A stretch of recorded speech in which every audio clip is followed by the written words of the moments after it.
మన తెలుగు టీవీ ప్రేక్షకులకు మరియు వన్ టీవీ ప్రేక్షకులకు తెలుగు ఉభయ రాష్ట్ర ప్రజలందరికీ నూతన సంవత్సరాది ఉగాది శుభాకాంక్షలు. నమస్తే. మన తెలుగు టీవీ 6 Minutes 24 హెడ్లైన్స్ కి స్వాగతం. ఉగాది ఒక ప్రత్యేక పండుగ. ప్రధాని మోదీ. తాడిపత్రిలో జేసీ ప్రభాకర్ రెడ్డి దౌర్జన్యాలు మితిమీరిపోతున్నాయి. మాజీ డిప్యూటీ సీఎం అంజద్ బాషా. స్వచ్ఛందంగా వెళ్లిపోండి. క్యాంపస్ నిరసనల్లో పాల్గొన్న స్టూడెంట్లకు అమెరికా హెచ్చరిక. మయన్మార్ విలయం 334 అణుబాంబుల విధ్వంసంతో సమానం. రిజిస్ట్రేషన్ల శాఖలో ఏఐ వినియోగం దేశంలోనే తొలిసారి.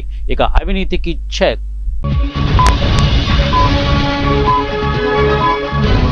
రిటైర్ అయినా వదలం, జాగ్రత్త. పోలీసులకు బీఆర్ఎస్ నేత ఆర్ఎస్ ప్రవీణ్ కుమార్ వార్నింగ్. పంజాబ్ యూనివర్సిటీలో స్టూడెంట్స్ పై దాడి, ఒకరు మృతి. ఆర్మీని తరలించడంతో జమ్మూలో ఉగ్ర ఘటనలు, సీఎం ఒమర్ అబ్దుల్లా. బ్యాంకులను కలెక్షన్ ఏజెంట్లుగా చేశారు కాంగ్రెస్ అధ్యక్షుడు మల్లికార్జున ఖర్గే. మొదటగా వక్ఫ్ బిల్లును వ్యతిరేకించింది కాంగ్రెసే, CM Revanth Reddy.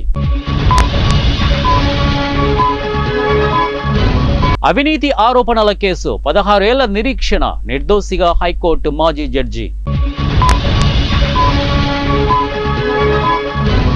Licence renewal కు 60,000 లంచం, ఎస్సీబీకి పట్టుబడ్డ ఏఎంసీ కార్యదర్శి.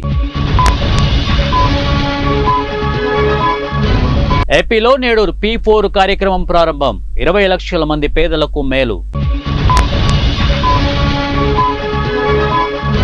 మళ్లీ కాల్పుల మోత, ఎన్కౌంటర్లో 17 మంది మావోయిస్టులు మృతి.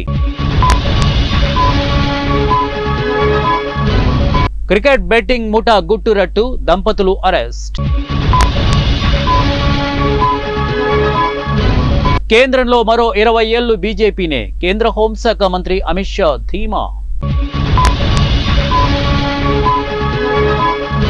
ప్రజల జీవితాల్లో సుఖ సంతోషాలు వెల్లివిరియాలి. రాష్ట్ర ప్రజలకు కేసీఆర్ ఉగాది శుభాకాంక్షలు. ఏప్రిల్ 1 నుంచి పౌరుల WhatsApp pi IT Nazar, email ఖాతాలపైన నిఘా.